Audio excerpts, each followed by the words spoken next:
Welcome back to another deep dive into the dark corners of Fallout lore, where the secrets of the old world still echo through the wasteland. Today, we are exploring a question that changes everything you thought you knew about pre-war America. What if the United States had never reorganized into the 13 Commonwealths? Let us begin this confession from the wasteland. I found my great-grandfather's driver's license yesterday buried in a footlocker beneath 3 feet of irradiated sand at what used to be the California-Nevada border checkpoint. It said State of California, on it not Southwest Commonwealth. The plastic was melted at the edges, the hologram faded, but those words were clear as day. State of California. I held it in my hand for an hour just staring because it meant something I bet never fully understood until that moment. The America that died in 2077 was more divided than the one that tried to survive. And I wonder every single day if we got it backwards. My name does not matter anymore. Names stopped mattering when the bombs fell. What matters is that I am a vault dweller born in Vault 21 underneath what used to be Las Vegas, and my history teacher, Miss Paulson, spent 6 years drilling into us the story of the 13 Commonwealths. She had this old holotape, scratchy and glitching, that showed the reorganization ceremony from 1969. I must have watched it 100 times. Men in suits standing in front of a new flag, 13 stars, arranged in a circle around one big star in the middle. The Commonwealth system, she said, was designed to streamline resource management, to make America stronger, to prepare us for the future that was coming. But here's what she never told us. Here is what I found in the ruins of the old Clark County Administration Building, in files that somehow survived 2 centuries of radiation and decay. The reorganization did not make us stronger. It made us manageable. It made us controllable. And when the bombs fell, it made us predictable. Every faction that rose from the ashes, every territory that claimed sovereignty, every border that got drawn in blood, they all followed those old Commonwealth lines. Like we could not imagine any other way to divide ourselves. Like the ghost of 1969 was still running the show. I have spent the last 3 years of my life tracing those lines across the Mojave. I have walked from Prim to Searchlight, from Boulder City to Nipton, mapping where the old Southwest Commonwealth ended and the rest began. And everywhere I go, I find the same thing, people still thinking in Commonwealth terms, even when they do not know what a Commonwealth is. The NCR calls itself the New California Republic, but the territory they claim follows the California Commonwealth boundaries almost exactly. The Legion draws its eastern border along what used to be the 4 states Commonwealth line. Even the Vegas Strip neutral ground run by robots and madmen sits right where 3 Commonwealth zones converged. It is like the whole country was programmed in 1969 and nobody ever bothered to write new code. Let me tell you what the world might have looked like without those Commonwealths. Let me tell you about the America that never was the one where 50 states stayed. 50 states where governors kept their power, where regional identities never got consolidated into 13 administrative blocks. Because I have done the research, I have run the numbers, I have talked to people who remember the old world through their grandparents' stories, and I can tell you with absolute certainty, we would have been a different kind of broken. Start with the basics. In our timeline, the one we are living in, the 13 Commonwealths were formed as an intermediary layer between state and federal government. The Massachusetts State House has a plaque that says the building was retired from active use in 1969 when the Commonwealths formed. Think about that. Think about what it means when a state capital loses its purpose because a new administrative structure has been imposed from above. The people of Massachusetts did not vote to become part of the New England Commonwealth. It just happened. Federal decree signed and sealed, 50 stars becoming 13. Now imagine it did not happen. Imagine 1969 comes and goes, and California is still California, Nevada is still Nevada, all 50 states maintaining their individual sovereignty under the federal umbrella. How does the resource wars play out differently? Because that is the key question, isn't it? The resource wars of the 2050s and 2060s were when everything started falling apart, when oil ran out, when nations turned on each other, when America started eating itself from the inside. In our timeline, resource allocation during those wars was managed at the Commonwealth level. The Great Midwest Commonwealth controlled agriculture for half the country. The Southwest Commonwealth regulated water rights across 4 states. When Kansas needed food, they did not negotiate with their neighbors, they requisitioned it through Commonwealth channels. When Arizona fought California over Colorado River water, it was not state versus state, it was internal Commonwealth politics. The system created buffers, layers of bureaucracy that maybe slowed things down, maybe prevented 50 different state governments from going to war with each other, but maybe it also concentrated power in ways that made the system more brittle. Maybe it created 13 points of failure instead of 50 points of adaptation. I have found congressional records from 2076, just a year before the end, showing how Commonwealth delegates operated. They represented multiple states, sure, but they also centralized decision-making. When the Southwest Commonwealth made a trade deal with Texas, Commonwealth, 4 states on each side, were bound by agreements they did not individually negotiate. When food riots broke out in Montana in 2074, the Northern Commonwealth deployed troops from 3 other states to suppress them. State boundaries became suggestions. Commonwealth authority became absolute. Without that system, would the resource wars have triggered internal civil conflicts earlier? Would 50 state governments competing for dwindling resources have torn the country apart before China ever launched a missile? Or would the diversity of 50 different approaches to survival have created more resilience, more experimentation, more paths forward? I found a protest sign in an old Las Vegas museum preserved behind rad-proof glass. It was from 2075, 2 years before the end. Big block letters, states' rights, not Commonwealth might. Somebody resisted, somebody saw what was happening and pushed back. The sign was found in the wreckage of what used to be the Nevada state capitol in Carson City, along with evidence of a violent crackdown. Federal troops, Commonwealth authority, dissent crushed. That is our timeline. That is what happened when you tried to remember that Nevada was supposed to be Nevada, not just a subdivision of the Southwest Commonwealth. In a 50-state system, would that resistance have succeeded?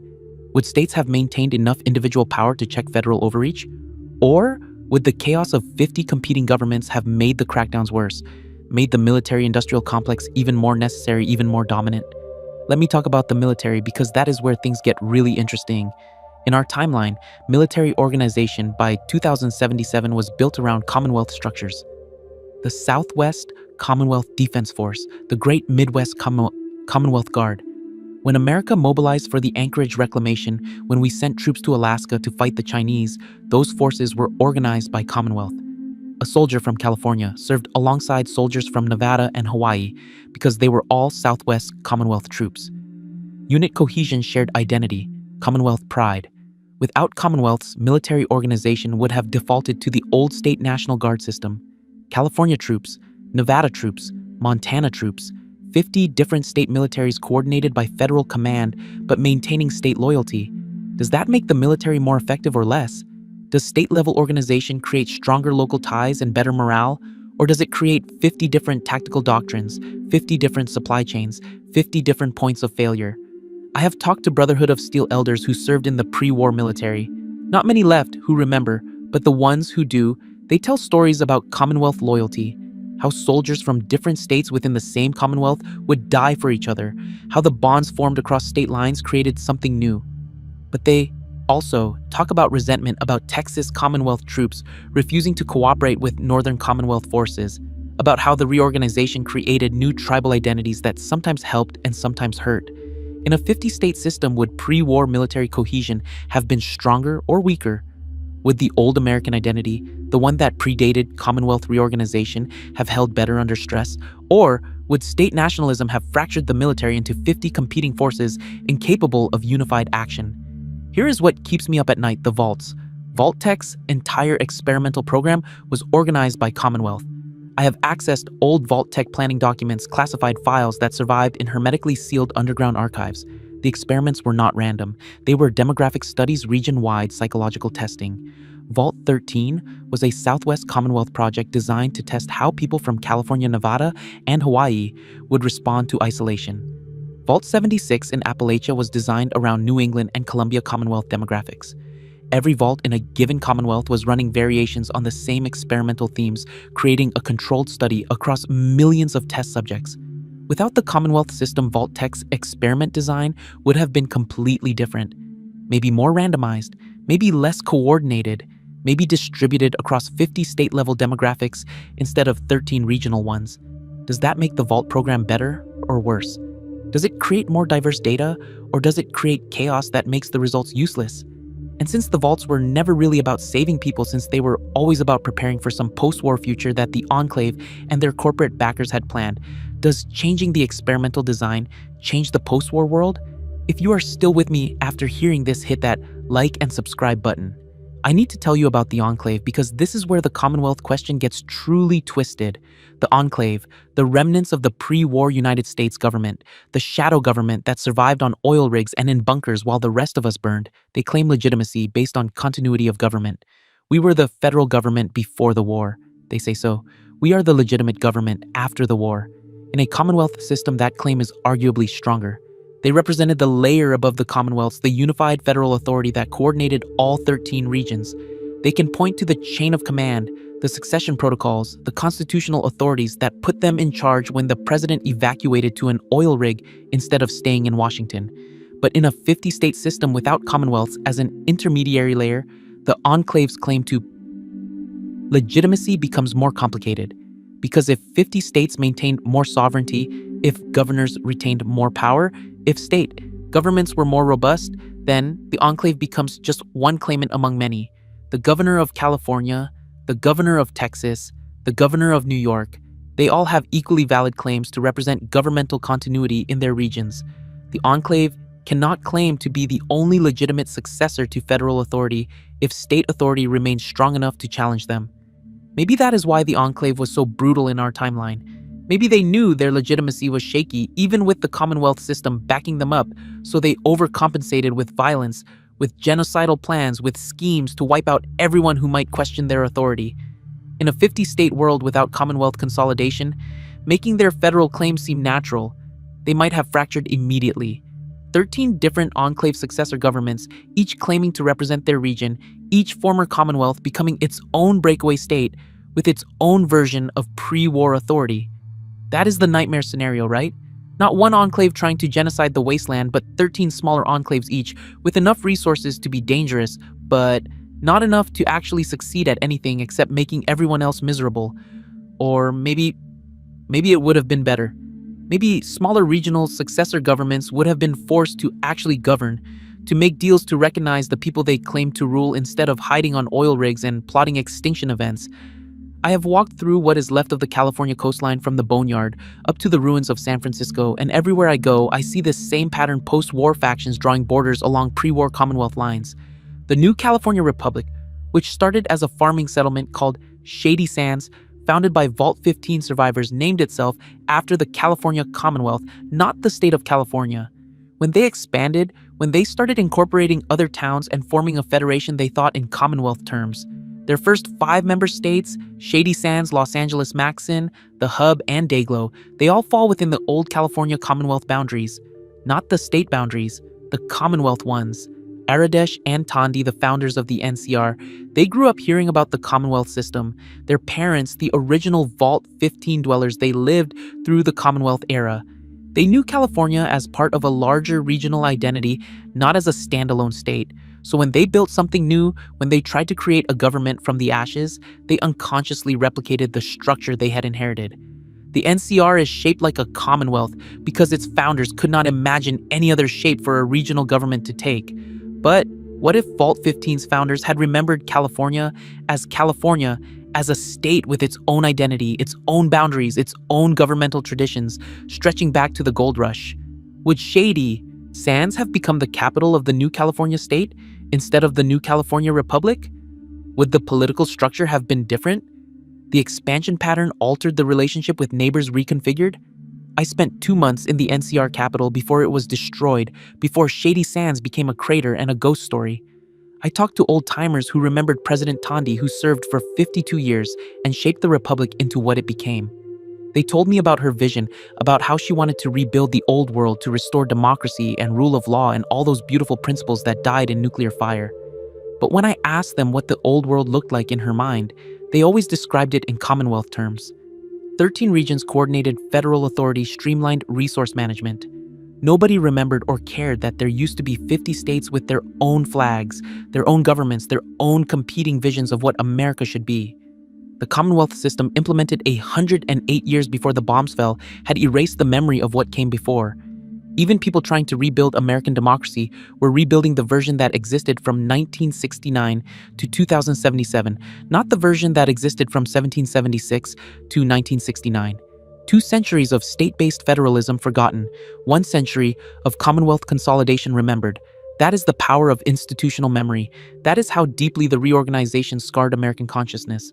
Let me tell you about trade routes, because economics tells you everything about how power actually flows.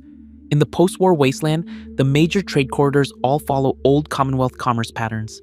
The Crimson Caravan, the biggest trading company in the West, runs routes that connect former California Commonwealth territories. Gunrunners, the major weapons manufacturer, distributes through old Southwest Commonwealth supply networks. Even the Raider tribes, the people who rejected civilization entirely, they set up their territories along Commonwealth borders because those were the natural choke points, the places where trade had always flowed. In a 50-state system, trade routes would have been more numerous, more diverse, more chaotic. Each state would have maintained its own economic relationships, its own tariff systems, its own commercial regulations.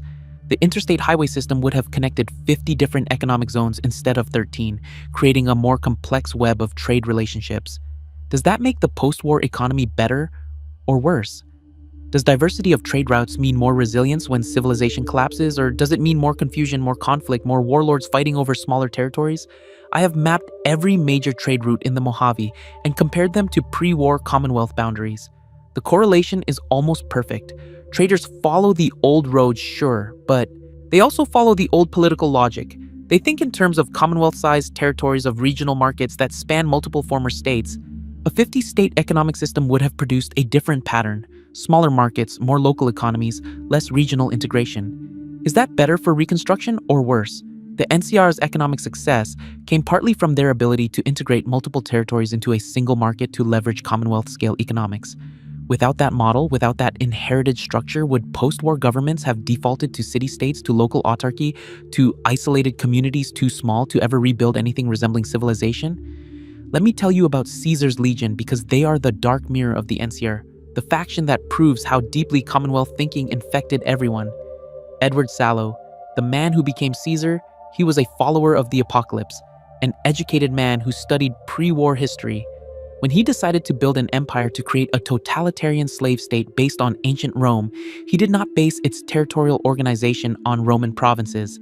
He based it on American commonwealths. The Legion's eastern territories, the lands they control beyond the Colorado River, they are organized around the old four states Commonwealth and Texas Commonwealth boundaries. Caesar knew those borders. He understood that they represented natural geographic and demographic divisions. So, even though he was explicitly rejecting American values, rejecting democracy and freedom and everything the old world stood for, he still used American administrative geography, because that is how deeply the Commonwealth system was embedded in the landscape, in the cultural memory, in the basic assumptions about how to organize large territories. In a 50-state system, would Caesar have organized his legion differently? Would he have created 50 tributary states instead of regional governorships? Would the increased complexity of managing 50 different territories instead of a handful of Commonwealth-sized regions have made his empire more fragile, more vulnerable to rebellion and fracture? I asked a Legion deserter this question once, a man who had served as a frumentarius, one of their spies. He looked at me like I was crazy. The Legion works because it is simple, he said. Caesar controls the East, the NCR controls the West, and we fight over the middle. If there were 50 different territories instead of a few big ones, if every state had its own identity and its own government to remember, the whole system falls apart. You cannot build an empire on complexity. You build it on simple divisions, clear hierarchies, obvious territories. That is the thing about the Commonwealth system. It simplified America. It took 50 moving parts and condensed them into 13. It made the country easier to govern, yes, but it also made it easier to control, easier to dominate, easier for any faction with enough power to claim authority over huge swaths of territory without having to negotiate with dozens of smaller entities. I need to tell you about the Brotherhood of Steel because their entire expansion strategy was built around Commonwealth thinking. The Brotherhood emerged from a United States Army unit stationed at Mariposa military base in California, soldiers who survived the war and dedicated themselves to preserving technology. When they expanded eastward, when they established chapters across the wasteland, they organized around old Commonwealth military installations. The Mojave chapter, the Capital Wasteland chapter, the Commonwealth chapter. In Boston, they are all named after and located in former Commonwealth territories. Elder McNamara once told me before he was killed in the NCR War that the Brotherhood's chapter system was based on pre-war military organization. "We are preserving the chain of command," he said. "We are maintaining the structure that kept America's military functional." But that structure was Commonwealth-based. The Brotherhood did not create 50 state chapters, did not organize around old state National Guard armories. They followed Commonwealth military districts because that is what the pre-war records showed them. That is what their founders remembered. In a 50-state system, Brotherhood expansion would have looked completely different. More chapters, smaller territories, more localized control. Does that make them more effective at their mission of preserving technology, or does it spread them too thin, make them vulnerable to infighting and fragmentation? The Brotherhood's civil war between Elder Lion's faction in DC and the main chapter in California already showed how fragile their unity was. Multiply that tension across 50 state-based chapters instead of a handful of Commonwealth-based ones, and maybe the Brotherhood never survives as a coherent organization at all. If this story has kept you listening this far and you want more of these dark confessions from the wasteland, hit that like button. It really motivates me to create similar Fallout lores. I found something in an old Vault-Tec archive 6 months ago that changed everything I thought I knew about the Commonwealth system. It was a planning document from 2062, 15 years before the bombs fell, titled Regional Demographic Harmonization Through Administrative Consolidation. The language was bureaucratic, bloodless, but the implications were terrifying. Vault-Tec had lobbied the federal government to create the Commonwealth system specifically to make their vault experiments more effective. Think about it. If you want to run controlled experiments on human populations, you need controlled populations. 50 states with 50 different demographic profiles, 50 different political cultures, 50 different ways of responding to crisis. That is too many variables. But 13 Commonwealths, each one demographically engineered through decades of internal migration and economic policy to be relatively homogeneous, that is a scientist's dream. That is the perfect setup for comparing how different regional cultures respond to the same stressors. The document laid it out explicitly. The Southwest Commonwealth was engineered to have a particular ratio of urban to rural populations, a specific distribution of wealth and poverty, a controlled mix of ethnic and religious backgrounds. Same with every other Commonwealth. The federal government spent decades manipulating internal migration, offering tax incentives to move to certain regions, creating economic opportunities in some areas, while letting others decline, all to create 13 distinct demographic zones that could be studied, compared, analyzed. And then they built the vaults, distributed them across these engineered populations, and ran experiments designed to test how each demographic profile would respond to different scenarios. Isolation resource, scarcity, exposure to radiation, genetic modification, social control, every variable carefully calibrated against the Commonwealth demographics that Vault-Tec had helped engineer in the first place. In a 50-state system, that level of demographic control would have been impossible. States have constitutional protections, historical identities, local governments that resist federal manipulation. But Commonwealths were federal creations, administrative units that existed to serve federal purposes. They had no inherent rights, no deep cultural identities to protect them. They were from the beginning tools of federal policy, and Vault-Tec used them as tools of corporate experimentation. I think about my Vault 21 built under Las Vegas in the heart of the Southwest Commonwealth. Our experiment was gambling-based social organization, everything decided by games of chance. They wanted to see how a population conditioned by Nevada's casino culture would adapt to making all decisions through random chance.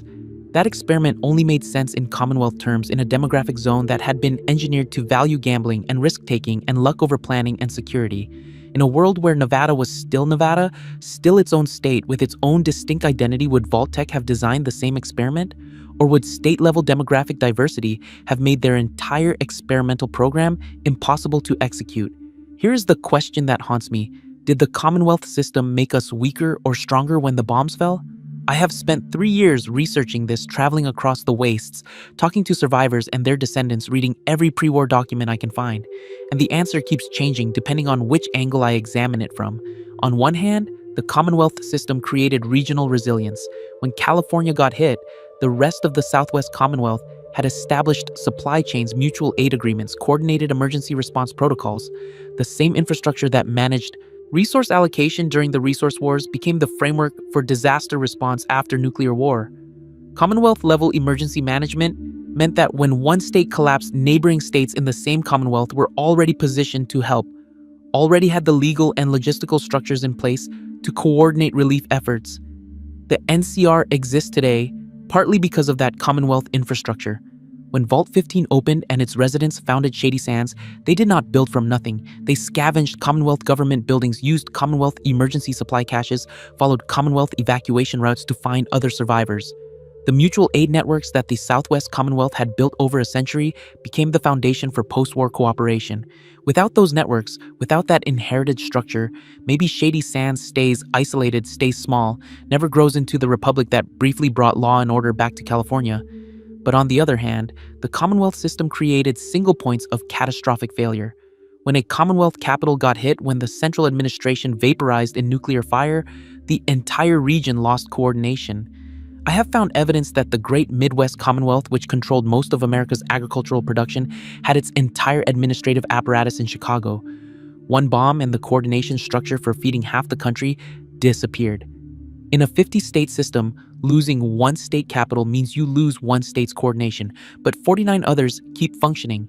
Losing one Commonwealth capital means you lose coordination for 4 or 5 states simultaneously. The starvation in the Midwest after the war, the complete collapse of agriculture that turned the breadbasket into a dead zone, that happened partly because Commonwealth centralization meant there was no backup, no redundancy. When Chicago burned, Kansas could not coordinate with Nebraska, Iowa could not coordinate with Missouri. The whole system seized up at once. I talked to a ghoul and gecko, one of the few people still alive who remembers the war itself. He was a Commonwealth agriculture coordinator stationed in Denver, part of the Great Midwest Commonwealth Administration. He told me that in the hours after the bombs fell, when he realized Chicago was gone, he tried to establish contact with state-level agricultural offices, and he could not, because state-level agricultural offices had been disbanded decades earlier, consolidated into Commonwealth management. The expertise still existed, scattered across 5 states, but the organizational structure to utilize that expertise had been destroyed. If we had kept the state departments of agriculture running, he told me, his radiation-scarred face barely moving as he spoke, if every state had maintained its own coordination structure instead of feeding everything through Commonwealth offices, maybe we could have saved something. Maybe the Midwest does not become a dead zone, but we centralized everything, put all our eggs in a few baskets, and when those baskets vaporized, we had nothing left. In a 50-state system, you have 50 different agricultural departments, 50 different emergency management agencies, 50 different coordination centers. More redundancy, more resilience, more ability to adapt when parts of the system fail. But you also have more complexity, more potential for coordination failures, more risk that states prioritize their own survival over national cooperation. There is no clean answer. Every advantage of Commonwealth consolidation created a corresponding vulnerability. Every benefit of state-level diversity created a corresponding coordination problem. Let me tell you about the flag, because symbols matter more than we like to admit. The American flag changed in 1969 when the Commonwealths formed. 50 stars became 13, arranged in a circle around one central star, representing the Columbia Commonwealth, the seat of federal power.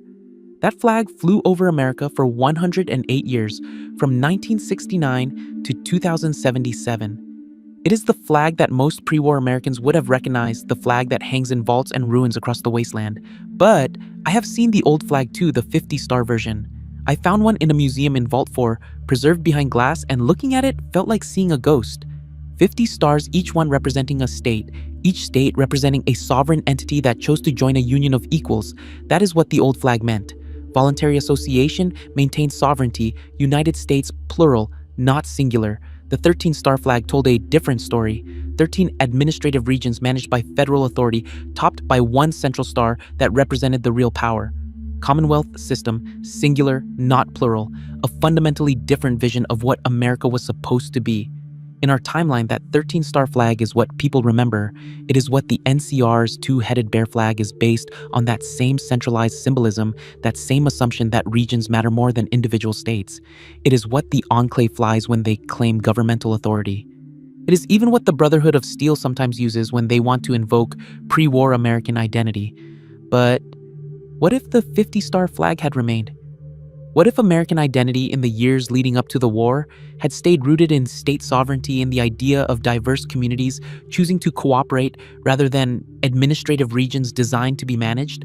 Would post-war factions have organized differently? Would the symbolism of 50 equal stars have created a different political imagination, one that valued diversity and local control over regional consolidation and centralized authority? I wear a jacket I scavenged from a pre-war government building, and it has a California state flag patch on the shoulder. Not a Southwest Commonwealth insignia, a California flag. The bear and the star, the symbol of a state that existed for over 200 years before it became just another subdivision of a larger administrative unit. When people see it, they ask me what nation I represent.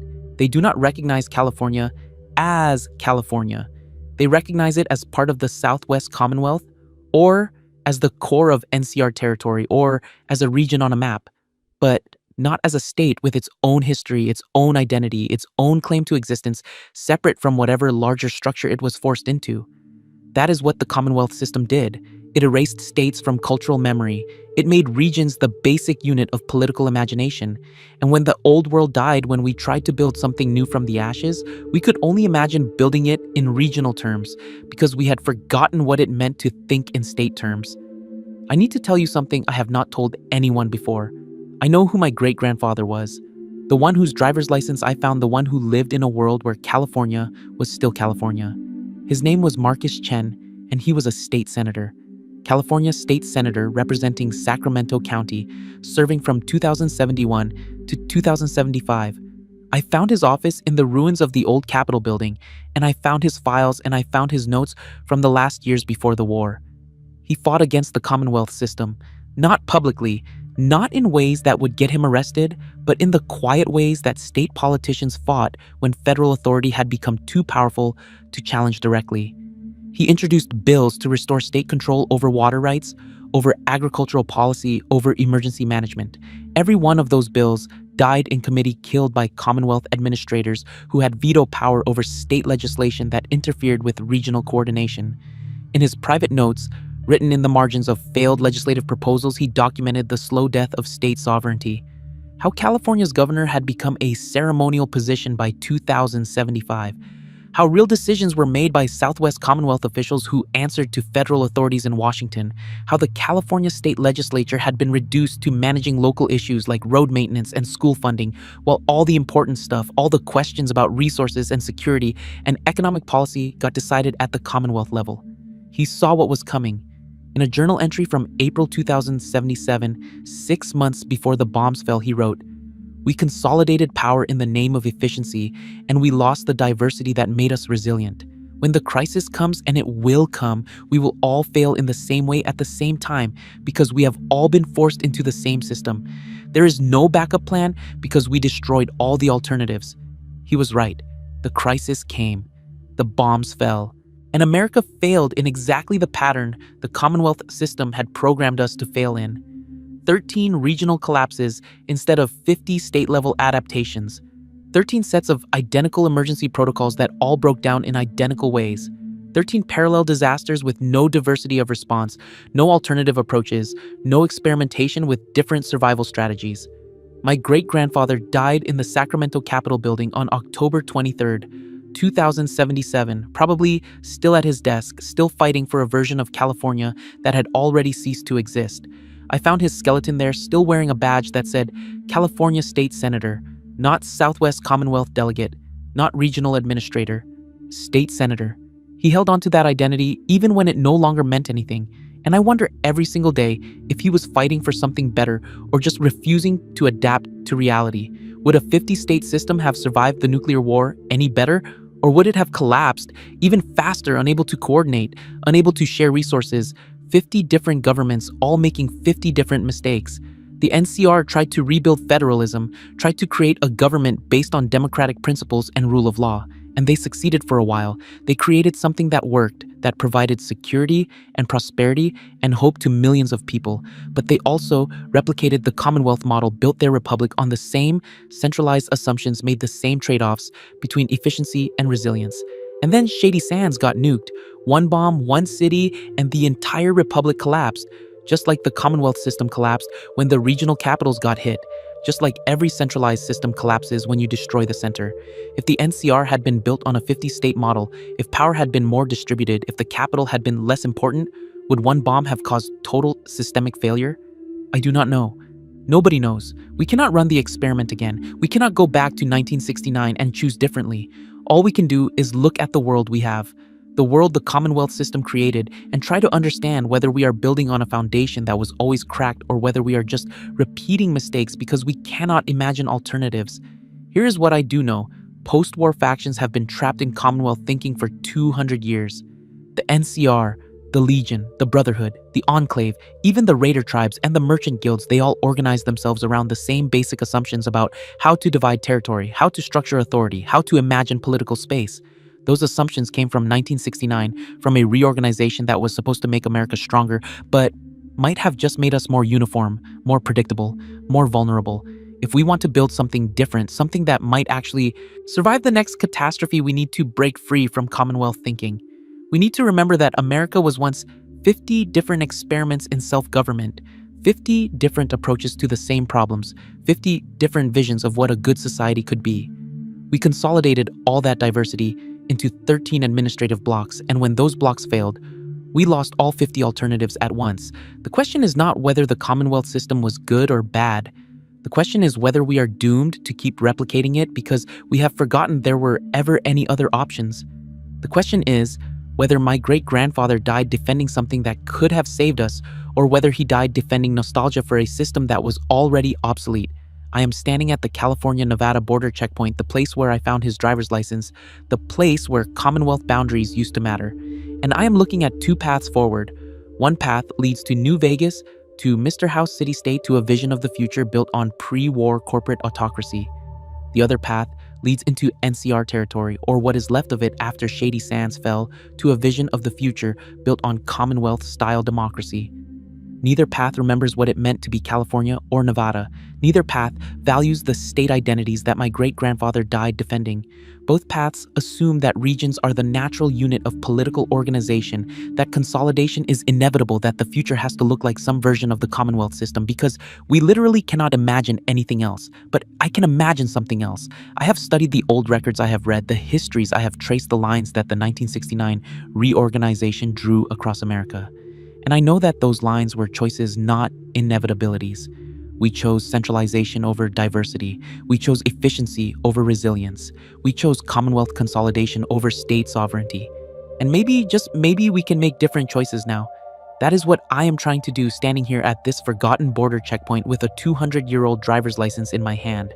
I'm trying to remember what we lost when we forgot about states, when we let Commonwealth thinking become the only way to imagine political organization. Let me tell you what I have been building. For the last year, I have been traveling to settlements across what used to be California and Nevada, talking to people about forming something new. Not a Commonwealth, not a region, not even a republic in the NCR mold. Something smaller, more local, more diverse. A confederation of independent towns and settlements, each one maintaining its own sovereignty, each one choosing how to govern itself, all of them cooperating when it makes sense, but never surrendering their autonomy to some larger administrative structure. It is slow work. People do not understand what I am talking about half the time. They have been raised on Commonwealth thinking on the assumption that you need regional consolidation to accomplish anything important.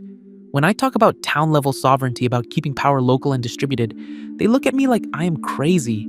How can we defend ourselves against the Legion without a unified military, they ask? How can we trade effectively without regional economic coordination? How can we rebuild civilization without centralized planning? And I tell them the same way the original 13 colonies did it. The original 13, not the 13 Commonwealths. The 13 colonies that became the 13 states that formed a union while maintaining their sovereignty. That is the model we need to remember, the one that existed before 1969, before Commonwealth consolidation, before we decided that efficiency mattered more than diversity. But here's the thing I have learned. You cannot rebuild the past. You cannot go back to 1968 and choose differently. The America that existed before Commonwealth reorganization is gone, and it is not coming back. My great-grandfather's California, the state, with its own identity and its own power, that California died long before the bombs fell. It died in 1969 when 50 stars became 13. What we can do is learn from what we lost. We can look at how the Commonwealth system shaped the post-war world, how it created the patterns that every faction still follows, how it limited our political imagination to regional thinking. And we can choose to break those patterns, not by recreating the past, but by building something new that incorporates the lessons the past should have taught us. Diversity creates resilience. Decentralization creates adaptation. Local control creates experimentation. These are not just abstract principles, they are survival strategies. When you centralize power, you create efficient systems that fail catastrophically when the center collapses. When you distribute power, you create messy systems that survive because no single failure can take down the whole structure. The Commonwealth system was efficient. It streamlined resource management, coordinated regional responses, reduced friction between competing state governments. And when the bombs fell, all that efficiency became a liability. Regional coordination centers got vaporized, and entire Commonwealths lost the ability to function. If power had been more distributed, if every state and every town had maintained more autonomy, the collapse would have been slower, more uneven, more survivable. I have seen this principle play out in the wasteland over and over again. The settlements that survive are the ones that do not depend on anyone else, the ones that maintain their own food supplies and their own defenses and their own decision-making processes. The settlements that fail are the ones that get incorporated into larger structures that trade autonomy for security, that become dependent on regional protection or regional trade or regional governance. The NCR looked strong when it was growing, when it was incorporating more territories and building more infrastructure and projecting more power. But strength built on centralization is brittle. One bomb destroyed Shady Sands and the whole republic went into free fall. Not because the people disappeared, not because the resources vanished, but because the entire system was designed around the assumption that the center would hold. In a more distributed system, losing one city would have been a tragedy but not a catastrophe. Other cities would have continued functioning, continuing governing, continuing to cooperate without needing central coordination. But the NCR, built on Commonwealth assumptions, could not imagine functioning without a capital, without central authority, without the hierarchical structure that made it look like a pre-war government. That is the lesson I want people to understand. That is why I am standing at this border checkpoint with my great-grandfather's driver's license, trying to explain to anyone who will listen that the Commonwealth system was not just a political reorganization. It was a fundamental change in how Americans thought about power, about identity, about the relationship between local and central authority. And that change trapped us in patterns that made the post-war world more uniform, more predictable, more vulnerable than it needed to be. Let me tell you who I really am, because I have been dancing around this for long enough. My name is Sarah Chen, and I am not just a vault dweller from Vault 21. I am a former NCR Ranger, decorated veteran of the Mojave Campaign, and I fought at Hoover Dam believing I was defending democracy and civilization against Caesar's tyranny. I killed Legion soldiers. I watched my squad mates die. I believed in the Republic with every fiber of my being, and then I started asking questions, started researching, started finding documents that showed me how the NCR had replicated the Commonwealth system without even realizing it, how we had built our Republic on the same centralized assumptions that made pre-war America vulnerable, started understanding that we were repeating history because we did not know enough history to recognize the pattern. When Shady Sands fell, when the Capitol got nuked and the Republic collapsed, I was not surprised. I was devastated, but I was not surprised, because I had spent years studying how centralized systems fail, how Commonwealth thinking creates single points of catastrophic failure, how efficiency and resilience are often opposites. I knew it was coming. I just did not know when. I left the NCR after that, turned in my Ranger armor, walked away from the only life I had ever known, and started this journey. Started trying to understand what went wrong, not just with the NCR, but with the whole pattern of post-war political development. Started tracing everything back to 1969, to the decision to consolidate 50 states into 13 Commonwealths, to the moment when American diversity got sacrificed for American efficiency. And I found my great-grandfather's story. Found out that someone in my family had fought against Commonwealth consolidation, had understood what we were losing, had tried to preserve state sovereignty, even when it became politically impossible. Found out that resistance was always an option, that the path we took was not inevitable, that we could have chosen differently. That knowledge, that understanding that history was made by choices and not by fate, that is what keeps me going. That is why I am trying to build something different in the wasteland, trying to create a model of political organization that does not rely on Commonwealth assumptions, that values local autonomy over regional coordination, that chooses resilience over efficiency. It is hard work, People do not trust it. The settlements I talk to, they want security guarantees, they want trade agreements, they want all the things that regional governments promise. And I have to explain that those promises come with costs, that security purchased through dependence is fragile, that trade managed through central coordination is vulnerable, that every benefit of consolidation creates a corresponding risk. Some of them listen, some of them understand. We have got maybe a dozen settlements now that are experimenting with this model, maintaining their independence while cooperating on specific issues without creating permanent structures of regional authority. It is messy, it is inefficient. There are coordination failures and communication breakdowns and all the problems that the Commonwealth system was designed to solve. But it is also resilient. When one settlement faces a crisis, the others help without creating dependencies. When one settlement makes a mistake, the others learn without being forced to replicate that mistake. When one settlement gets destroyed, the others survive without losing their ability to function.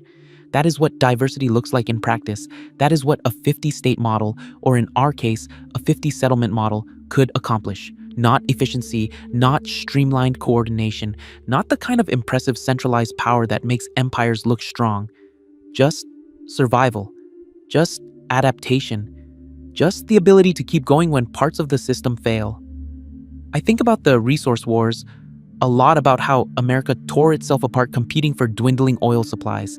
In our timeline, that competition was managed at the Commonwealth level, 13 regions fighting over resources, creating buffer zones between states that might have gone to war with each other. Maybe that prevented state versus state conflicts, maybe it saved lives. But it also meant that when Commonwealth resource allocation failed, when the system could not handle the pressure anymore, the whole region collapsed at once. The Southwest Commonwealth's water wars in the 2070s did not just affect California or Nevada or Arizona individually. They affected the whole regional bloc simultaneously, creating cascading failures that accelerated the path to nuclear war. In a 50-state system, resource conflicts would have been more numerous but smaller scale. California versus Nevada over water rights, Arizona versus New Mexico over agricultural land, localized conflicts with localized solutions instead of regional crises that threatened the entire national structure. More conflicts, yes, but conflicts that could be resolved without threatening the whole system. That is the trade-off nobody wants to acknowledge. Centralization reduces the number of conflicts by consolidating power, but it increases the severity of conflicts when they happen because more is at stake. Decentralization increases the number of conflicts by distributing power, but it reduces their severity because each conflict affects fewer people and can be resolved without threatening the whole system. The Commonwealth system chose fewer bigger conflicts, and ultimately that choice led to one massive conflict that destroyed everything. A 50-state system would have chosen more smaller conflicts, and maybe, just maybe, those smaller conflicts could have been managed without ending the world. I cannot prove that. I do not have access to alternate timelines. All I have is logic history and the patterns I see in the wasteland. But those patterns suggest that the Commonwealth system made us more vulnerable, not less. That the reorganization of 1969 was a mistake, well-intentioned maybe, but a mistake nonetheless. If this confession meant something to you, leave a like. It is the only way I know you liked the video. Standing here at the border checkpoint holding my great-grandfather's driver's license, I feel the weight of all the choices that led us here.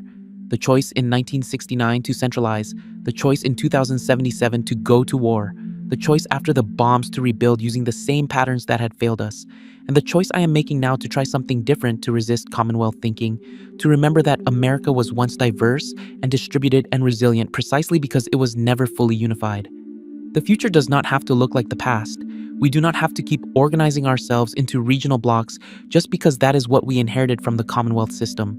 We do not have to accept that centralization is inevitable or that efficiency matters more than survival. We can choose differently. We can build something new, but only if we remember what we lost. Only if we understand how the Commonwealth system shaped us, limited us, programmed us to think in certain ways about power and identity and political organization. Only if we are willing to question the assumptions that everyone else takes for granted. That is why I am telling this story. That is why I have spent 3 years researching the Commonwealth system, mapping its effects on post-war development, tracing the lines it drew across America that we still follow 200 years later. Because someone needs to remember, someone needs to understand, someone needs to ask the question, what if America had never divided into 13 Commonwealths? What if we had stayed 50 states diverse and messy and complicated? We cannot answer that question with certainty, but we can learn from it. We can use it to imagine alternatives to build systems that do not replicate the vulnerabilities of Commonwealth centralization to create futures that are not trapped by the past. The wasteland is full of people trying to rebuild civilization. The NCR tried, the Enclave tried, the Brotherhood tries, Caesar's Legion tries. Every faction has its vision of what the future should look like, but almost all of them, whether they realize it or not, are building on Commonwealth foundations, replicating Commonwealth assumptions, making Commonwealth mistakes. I am trying to build something different, something that remembers the 50-state system, something that values diversity over uniformity, decentralization over consolidation, resilience over efficiency. It is an experiment. It might fail, probably will fail if I am being honest. The forces pushing towards centralization are strong. The habits of Commonwealth thinking are deeply ingrained. The appeal of regional power is seductive. But even if it fails, even if my confederation of independent settlements does not survive, at least I will know I tried. At least I will know I asked the questions that needed asking, challenged the assumptions that needed challenging, remembered the alternatives that everyone else forgot. My great-grandfather died defending state sovereignty in a world where states no longer mattered. I am living defending local autonomy in a world where regions seem to be the only option. Maybe we are both fools fighting for versions of America that can never exist. Or maybe we are the only ones who understand what we lost when we stopped believing in diverse, distributed, decentralized governance. The sun is setting over the wasteland now, casting long shadows across the ruins of the border checkpoint. In a few hours, I will pack up my camp and head west toward the next settlement that might be willing to listen to the next group of survivors who might be willing to try something different. It is slow work. It is hard work. But it is the only work that matters. Because if we do not break free from Commonwealth thinking, if we do not remember that there were other ways to organize America, other visions of what we could be, then we are doomed to keep repeating the same patterns. Building centralized systems that look strong but fail catastrophically, creating regional powers that dominate for a while and then collapse, consolidating authority in the name of efficiency until one bomb, one crisis, one failure destroys everything we have built. I am done accepting that future. I am done replicating Commonwealth mistakes. I am done pretending that the reorganization of 1969 was inevitable or wise or beneficial. It was a choice, and it was the wrong choice, and 200 years later, we are still paying the price. So, I am choosing differently. I am building differently. I am remembering what everyone else forgot, that America was once 50 different experiments in self-government, and that diversity was our strength, not our weakness. The Commonwealth system tried to make us uniform, tried to make us efficient, tried to make us manageable, and it succeeded, and we died. Time to try something else. Time to remember the 50 stars. Time to ask, what if America had never divided into 13 Commonwealths? What if we had stayed diverse, stayed distributed, stayed resilient? We cannot know for sure, but we can try to build that future now in the ruins of the old world with the lessons that 2 centuries of failure should have taught us. That is my confession. That is my truth. That is what I found when I picked up my great-grandfather's driver's license and realized that the America that died was more divided than the one that tried to survive. We divided ourselves the wrong way, consolidated when we should have diversified, centralized when we should have distributed. And now in the wasteland, we have a chance to correct that mistake. If we are brave enough to remember, if we are wise enough to learn, if we are strong enough to choose differently, the choice is ours. It always was. We just forgot we had it.